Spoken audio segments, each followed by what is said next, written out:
prime example with bugs. I don't like bugs. I don't like no type of bug. I will find you, squish it, bap, squish it, got to go. But my youngest... But you're not running from it. You're not running from the bug. You're going to kill a bug. I'm going to be, ooh, and then I got to kill it. It's very shocking to me. But my youngest, when she was a little tyke, she would mess with spiders and found them so fascinating. And luckily she went to like a Montessori school, so they used to have all the crickets and the bugs and all type of stuff. And she was so fascinated with spiders that she loved them. And I had to learn, again, sometimes you learn things from parenting. It's like, hey, hang on a second. Yeah. That's my fear. Yeah. Yeah. So I go to pick her up from school and she's like, Mommy, look at this. And she's just holding, but I'm like,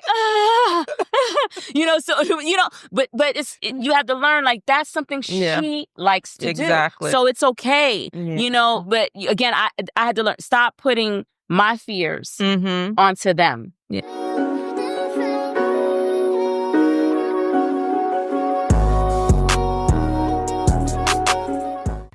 Welcome to another episode of Not Your Average Aunties podcast.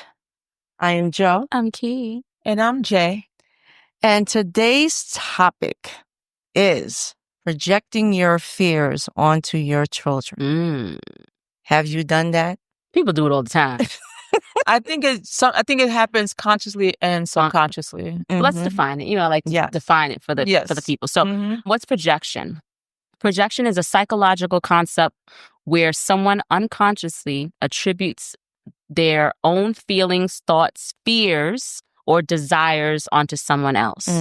Essentially, it's like taking your own internal emotions or struggles and projecting them outward as if they belong to someone else. Subtle signs of projection or projecting fears are like controlling choices. So parents tend to do that for their kids. Or discouraging dreams, like don't you go be an entrepreneur. You better go get that job. Stop playing around. That guaranteed check. A parent who fears failure may be overprotective of their child to save them from the same perceived mistakes because they couldn't do something. Yeah, because that's their unresolved issues. That's facts. That they're putting onto their children. Oh, they didn't deal with that's correct. And they feel like their kids are going to have the same experiences, not even giving their kids a chance to go out and live their own lives. Or it can be the flip side. They push it on so much that they're trying to live vicariously through their kids. There you go. Girl. That too. Yep. Yeah. That's some parents that don't have a life. Am I lying? No, because if you had a life of your own, you're not going to do that. Yeah. Right. Yeah. You're not. I've known so many mothers. I have to say mothers because that's who, that do that to their kids that it's like, what are you doing? You living vicariously through them because it's something that you couldn't do. Or didn't want to do. Or didn't try to do. Don't pursue that job because it's too risky. Or take this job or do this career because do it's this whatever. You're going to get a check all the time. Never mind.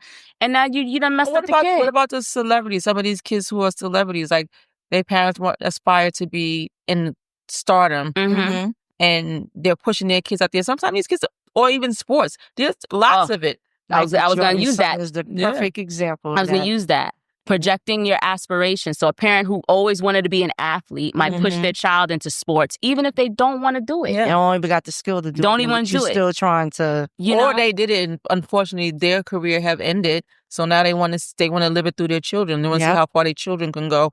I didn't make it to the NFL, but maybe you can. And then unless the child wants it, because there's a situation sometimes where the child does want it. But you have to make sure that they do. But even when they do want it, unnecessary pressure. Even when they do want it, you're still putting pressure on them because you still have those unresolved issues of you not succeeding in it. Yeah.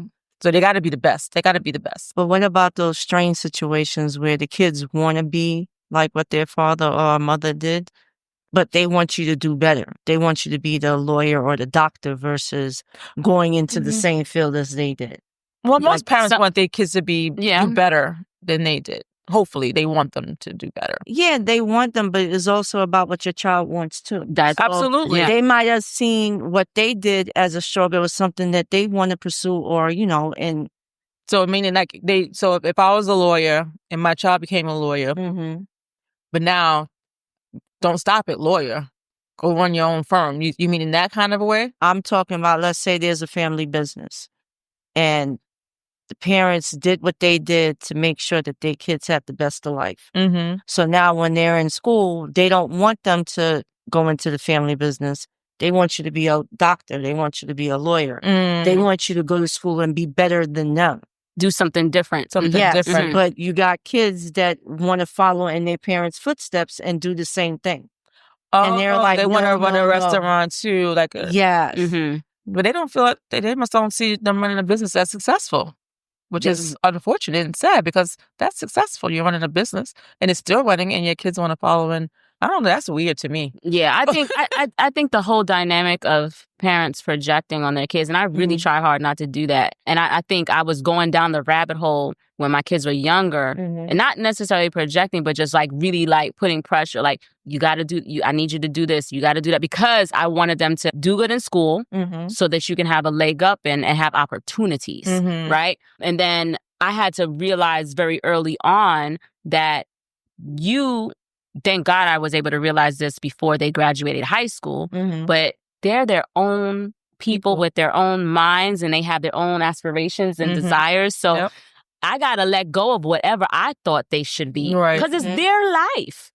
You know what I mean? Very true. It's their life. So I had to let go. Like, you got to live. All I could do is say, I gave you the foundation, and now it's up to you to do what you need to do with it. Right.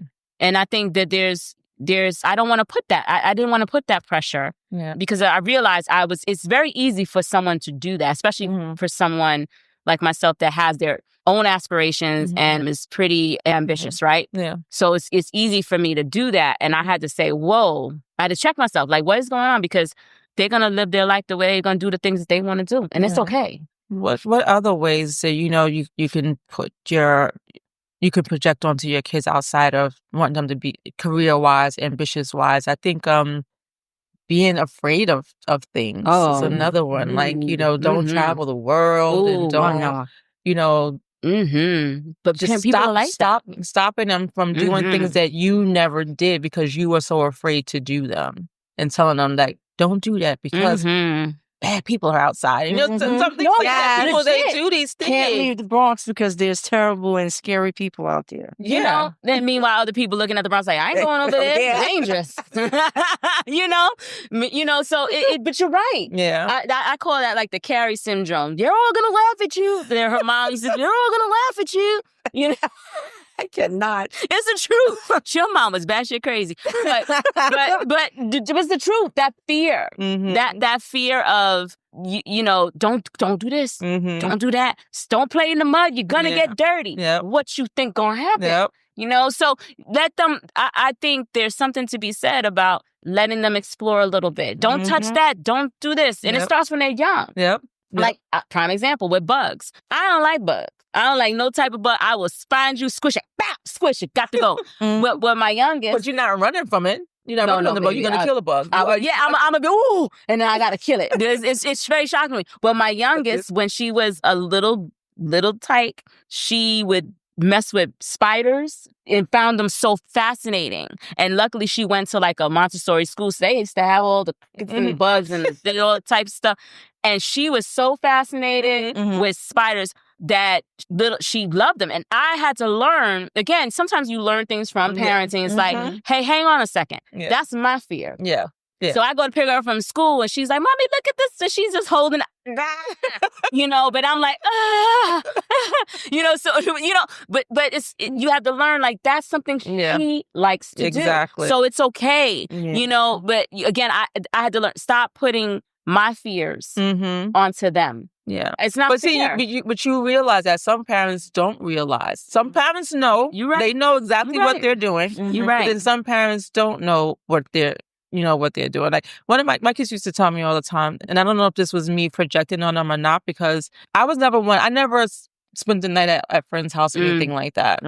And I really had sleepovers even at my house. And My mother and I never had a conversation about it, but it was never a desire or a want or whatever. So when my kids got old, when my kids started to socialize and have friends, your friend's coming over here. Yeah. You're not going over there because I don't know what's going on over there. And they would come back and say, you don't trust me. And it was not that I don't trust you. I don't know these people. I don't know what's over there. I don't know what's going on over there.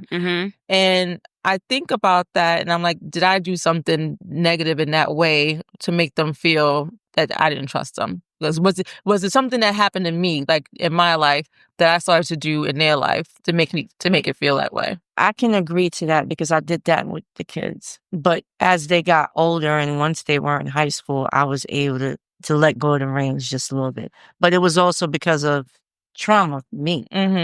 I didn't let them sleep. I'd rather the kids come over to my house and do the big slumber party in the living room with the pillows. But that was me projecting my fears onto them because I didn't want anything. Yeah. So I can attest to that. I don't, and I think that whole "you don't trust me" thing is like such a common thing that kids can default to when you don't allow them to do something. I didn't care whether they told me that or not. I was like, whatever, it is what it was. You're not going, but. But it is a common thing. I've gotten that too. Don't you trust me? Yeah. It's like, yes, I trust you. I don't know the environment you're going. Then it became, you start getting well, don't you trust that I will make a good decision? Get out of my face. Just talking. No, it's like, I do trust that you would. I just don't want you to put you in a situation where you would have to. So it's like, that kind of thing. Yeah, it's tough. As I said, once they got to high school and I got thrown with those a few times, that was how I started getting to know the parents. Yeah. And there was a few of them that were single parents like I was. So it made it a little easier for me to say, all right, it's okay that you can go over there. Yeah, I try to be a little bit open-minded with my younger one, but the older two was like, absolutely not. It's not happening. So, I mean, talk about finance, you talk about career, but also you can project like situation with debt. Like if you don't spend the money, don't go broke, don't run up credit, don't pay everything in cash. Scarcity mindset. Yes, you better hold on to it because you save your money. You're not gonna get any more because that's that. Nothing wrong. Listen, you save your money, yes, but life is meant to be lived too. So you can't have that scarcity mindset that I got to keep all of this because I'm never gonna get anything more. That's you know what I mean. You got to believe that. Just think in abundance. It's coming to me, right? Because I'm working for it. Right. That takes a lot, and a lot of parents, they do have that scarcity mindset for sure. I think the other thing too, in terms of how fear can shape your parenting style, is being that level of overprotectiveness, right? So stopping your kids from exploring, sheltering your kids from taking risk. Taking them everywhere, Ubering them everywhere. Like back then, we was the kids' personal damn Ubers. We drove them everywhere. Yeah. Don't get on the train. So then they don't know how to navigate. They don't know how to travel. I did the opposite because my parents were I won't say parents. My mom wasn't as bad. But because my dad was so strict with me, not allowing me to go anywhere, I didn't do that with my kids. That was something that I said I would never do. So I allowed them to explore and do all that versus I didn't get that growing up. Drove them mofos everywhere.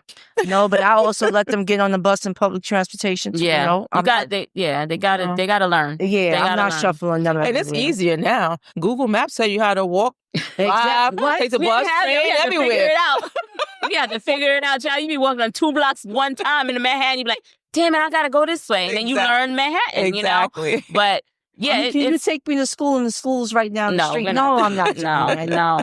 I think the other two is like another thing that we can tend to teach our kids is that emotional avoidance, right? Or lack of communication. So when we don't communicate in an appropriate way with our kids, we're teaching them, and then they grow up to communicate the same way, and then they have issues with their partner, right? Because they don't know how to communicate, right? So discouraging vulnerability, you better toughen up, or emotional expressions, and there's a way to do that where it's not overbearing to people. But I think as a human being, we all have our vulnerabilities. Right. So I think it's okay for a child to express that. To it starts when they're little. Like even when you tell the boy, stop crying. Yeah, I never. Right? Yeah.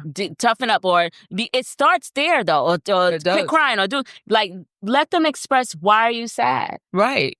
I allowed them to be. When it was getting out of hand, like, Well, it depends on how they're expressing themselves.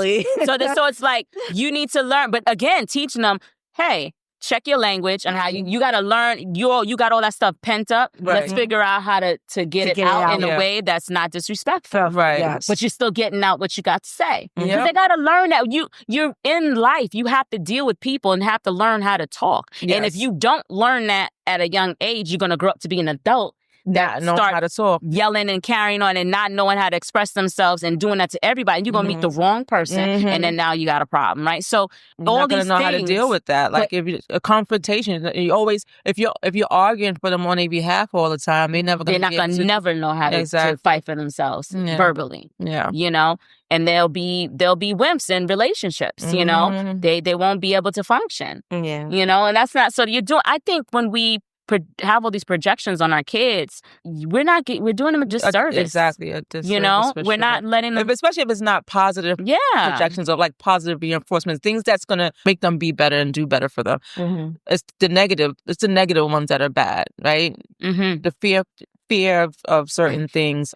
Things have to be done this way or no way. Like you can't, and controlling stuff. You can't control everything about your kids. You can't control them. No. You're there to raise them, guide them, encourage them, motivate them, and support them. But you can, they have to live their own lives. So if you're trying to control every aspect of your child's life, what is going on with you? You don't got a life. I say it all the time because I feel there's some women that you but they don't you don't want your child to mess up the way that you messed up. I get that. But you cannot. You got to give them the foundation, like you said, and let them. Especially and we're not talking about kids that's 7, 8, and 9. There's ways you can dole it out so they can understand. Exactly. But I'm talking about if you gave them the proper foundation throughout that time frame, and now they're teenagers, they're going out and they're having debates with their friends or whatever, you know, you got to allow them to live. Stop being a helicopter parent. Stop. Damn it, don't go on that interview with that kid. You know what I mean? Like, let them figure it out. They have to figure, because when you don't, and you croak and you're dead, they're unalive. I'm sorry, whatever. When you go, they won't be able to function. No, because they have nobody to call and go back to and ask, you know, what should I do? How should I do this? Because you're not there to help them. You got to give them a chance to, like, let them try things on their own, you know? And sometimes I push my kids to do, you know? Like just the other week, my daughter, my youngest daughter, she was like, oh, I need to go to the dentist and this. I'm like, okay, she's 20. Call the doctor. Right. You exactly. Know, call the doctor. So make your appointment. Do that. Because I'm not doing that. First of all, this is your life. I don't have your schedule. I don't know what you got going on. So if I call and make that appointment for you. No, I'm not doing that. And it don't work out for you, who you going to get mad at? You are not 16. Go call us yourself. So, because I got to start getting you into these modes. Make the appointment. Oh, something's going on in my bank account. Call the bank. You're older now. Like, you have to figure it out, because I need you to learn how to talk to these people, which you know how to do, right? But also, you don't use me as a default for something so simple like that. Like, I need you want to go to the dentist, you're nervous about saying, okay, so yes, my husband, he went in the room with her to make sure that he was asking the right questions and stuff like that. But now, even then, all the questions she had, she was asking. Right. You know what to do. You just want that extra because it's something you've never done before. Something you never done before. But now, but also because they're used to us doing. Not doing it. You gotta cut that clip and the cord. You gotta figure it out, because I'm doing you a disservice if I keep hovering over you. Now, did you figure that out all 4 of them, or did you figure that out along as you're raising all 4 of them? Because you have 4. No, I figured it out with earlier on, like even with the first, right? But every kid has different needs, right? Yeah. But at the same time, it's like you got to figure it out. You know, like even with my son, he just went away, the youngest son, he just went away on a cruise, right? But he waited to the last minute to get his passport thinking he could just get it like this. I said, brother, he came saying, oh, I'm going on a cruise January 3rd. It was December something, like December 4th or something. I said, where's your passport? Because I knew he needed to renew it. Right. And because he had the old one when he was a teeny bopper, right? So now he's like, oh, I'll do it. I said, no, brother. Me and Richard was sitting in the bed, pillow talk. He come in the room all late, and I said, no, you need to. I said, when are you going? He said, January 3rd. I said, boy, you may not be going. I said, did you pay for that cruise yet? He said, it's fully paid for. Oh, you might be up to I said, so he made the appointment. And again, I didn't do anything. Right. Richard was like, go make the appointment. go to the post office, get it rushed, you're going to pay. And he ended up paying. But my point is, like, you got to handle it. Now, another parent, let me go. I'm not doing that because I need you to learn. You have to, now he understands. He thought, it was just like buying a plane ticket. No. Now he got it in time and he was able to go. But if we didn't tell him anything, he would have been asked out. You would have been, your friends would have been on that cruise, bon voyage, you would have been so upset. But I'll walk you through what you need to do, but you're going to do it. Especially when you get to that age. Like, I'm not, in your 20s, there's certain things you are going to do and I'm going to walk you through it, but I need you to take ownership and accountability. Because when you do it for yourself, you're going to feel so much better. And another opposite of that kind of thing is like, you don't need, that's another kind of projection. You don't need nobody. Figure it all out for yourself. You don't need nobody. That's a little tough. I'm going to give you some guidance, but I just need you to execute against it. But that's how they operate. I'm going to do everything myself. I don't need nobody. I got this. And you put that same type of projection onto your kids. Don't count on nobody because people going to fail you. Oh, people do that. People definitely do that. You can't count on nobody. That's not true. You just got to find the right people you can count on. Yeah. And everything is not meant to be done alone or by yourself. If you need help, you need help. But to project that type of thing on somebody make people feel like they don't have nobody and they're all alone in the world. That's a different kind of projection. That's a different kind of projection. And I think, too, there's a fine line between, like, a parent's aspirations for their kids and pushing them so that they could be their best, but also realizing that controlling the whole process they have their own individuality. Yes. They can push them to be the best, but it doesn't have to be necessarily what you want them to do. It can be whatever they want to do, right? So I think there's a fine line in doing that. I think it's our job as parents to expose them to different things so they can figure out what they like and don't like, especially when at a younger age. But at some point, you gotta let them, let them fly. Let them fly and let them learn and let them, so long as they're not hurting themselves, but you got to trust that you've given them the right foundation so that they can be okay. Yeah. Yep. So I think that fear, listen, I'll be the first one to say, like, I do have certain fears when it comes to my kids. There's certain things I'm like fearful of, but I don't share that with them because I don't want them having that same fear. Yeah. That was going to be my question. I just don't. How do you avoid or ensure you're not projecting your fears onto your children so that you're not sharing? I'm not sharing. You keep your fears to I keep yourself. it to myself. I think they now, as adults, they kind of know when I'm like sick to my stomach on some things, but they done picked up on the cues. Mom get crazy when so and so happens. So it's just weird, So. And I tried. I have to stop myself, and that all comes from like my childhood trauma and stuff like that. So but I don't want that on. I want them to explore and do things. So I just keep it to myself. Yeah. And maybe when they're, I don't know, older, maybe I'll share. But right now, it's just I'm gonna stick beside what I got and let them run free. You know what I mean? Yeah. I mean, same thing. Like a lot of my fears, again, during the transition out of my marriage and finances and how am I going to make this happen, they never knew. Because I didn't want them to have, like, I never talk money issues with the kids because I don't want them to have those kind of things like the scarcity mindset. Like, I don't want them to have those things because, there were times when you struggled or whatever have you. There were times when my mom struggled too. I knew it, but she never, she never shared it with me. She never talked about it with me. But, I seen it. I seen the effort that she put in to make things happen. Yeah. And quite sure the kids probably seen some things with me too, but it was never a conversation. So I want them to feel fearful of living life and enjoying the fruits of their labor. Like, they're single, not attached, they don't have kids. So enjoy, like, be responsible, but enjoy the fruits of your labor. Yeah. I have responsibilities. So I never talked about those things with them. Fear of what I was concerned about when it came to finances. Same thing career-wise. They are pursuing their own careers. They're I never wanted to manage people. Still don't. They do.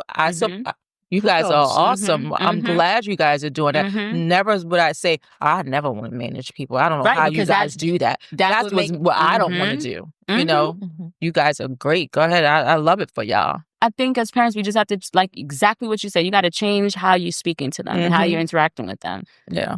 so that you don't project your fears onto them. And I think also too, if you do find yourself sharing a fear with your kids, then you got to tell them where it's rooted in. So at least they know. If you know. If sometimes you don't even know. But then do the research. Figure it out for yourself. Like, why do I feel this way? Maybe it's because something your mama did, or if you were raised by your aunt or whoever. You know what I mean? Like, you gotta figure out where it's coming from, because we're responsible for our children, how they wind up, right? To a certain degree. To shape how it shapes how them. They shape them, right? So if we don't check ourselves and our biases and in our how we project, we can screw them up. Yeah. We could make them less confident. We could, all those things. We can totally, if we put too much pressure on them. And that's why I said, like, my style has changed with each child over the time. But because I had to check myself, am I putting too much pressure? Am I, because you want them to be better than you. That's what you always want. Yes. But at the same time, I need them to be themselves and happy in whatever choices that they make. Yes, whatever they decide to do, be happy. Just you want to go wrangle animals at the farm zoo, be happy in it. Wrangle animals, baby. Just don't be asking me for no goddamn loans. No. But you know what I mean? Like, yeah. I want them to be happy. I don't want them to struggle, but we sacrifice so that they can do things differently than what my husband and I have done. Right. So I'm really try hard not to put those fears on them. I can't. Now, here's the deal. Can't promise, because some things you don't even have to say. They're gonna watch you. Yeah, that's what I was saying. Like I watched my mom. Like I knew certain things. Yeah. She didn't have to say anything to me. But they're gonna watch it. And they see it. Mm-hmm. The kids they're like sponges. They're gonna pick it up, and it starts when they're young, and you notice that. You know, when you can feel like something's off with my mom. You know, you feel it. You know, so and so's, because a lot of yours was if they were going away or traveling away from you, right? And I would imagine that at least he went off to college. Yeah, went away. It was like sick. I was sick to every time they leave. I'm like, oh, but I don't say anything. I can make myself sick. Yeah, like legit. So I just. But they've seen it. They know like when it happens. Okay, so and so's not home. Mom's a little bit different. Yeah, you know, this one's not home. Mom's a little bit. Like they can figure that stuff out. You just listen. You gotta feed the. Like I think I told y'all the first time that Bria went to California, and she was like not even 20. I ended up going to the damn hospital, but I didn't know. I was like, I'm having a heart attack in my heart. I had them do all these tests. It was only because I had anxiety. Yeah. Because I didn't know. But at the same time, I wanted her to go and travel and do those things and have those experiences. And I never let her, she didn't know that happened until years later. Because because I felt like if I would have shared that with you at that time, that might have stopped. Oh, maybe I shouldn't travel. I don't want that. Right. No, I need you to do that. Never mind me. I may go croak over a heart attack because, but it's okay. I need you to live. I'm just joking, but I'm not. But you that's my fear. That's something I have to deal with. Yeah, but it was important for you not to share that with them because you don't want them to feel bad about you having anxiety because they're going away. No. You're feeling like they're stressing you out, but you don't want them to start to have those same behaviors when they have their kids. You want them to have the same, like, feel like they're supporting their kids. Do it. And what they want to do. Have fun. Be free. And I feel like, listen, for you parents out there that are sheltering your kids, you got to get a life. You got to get a life. You got to, and again, I'm saying this, we're using the word kids, but I'm talking about once you lay the foundation for them, once you know that they are like young adults, you've got to let them fly. Yes. Let them try things. Right. You know, stop putting your aspirations and dreams onto them. If they want to do that, fine. But support the things that they want to do because they may flourish in that. Right. You know? Yep. And don't be a helicopter parent. Get a life. I keep saying it because when you hovering, you do not have a life. I don't know what you're doing. And if you married and you hovering, maybe they do have a life. Maybe they have things going on. They just try to balance it all, you know. If you are hovering and controlling, I'm talking about the parents that control every minute, aspect of their kid. Yeah, they clearly don't have anything going on. And you married and doing that, that's a messed up marriage. Yeah. You got something that when you don't hover enough, to them you're not supporting. No, hover the word, like you're hover, like they're hovering constantly. Where you go, they're hovering. Like every aspect of your life. Your kid, just be on. So you mean touching base, checking in. That you need to be just hovering, trying to get them to go in the right direction or trying to be supportive and trying to give them different ways and offering suggestions on how to get there. And when you offer it, you're being too much. Right. Back up, it's you're hovering too much. So it's like find the balance. Yeah. Find the balance. Don't project on your kids, though. That's it. Let them go. Let them live. Be free birds. Be there for support. Yes. Cheers. Cheers, everybody.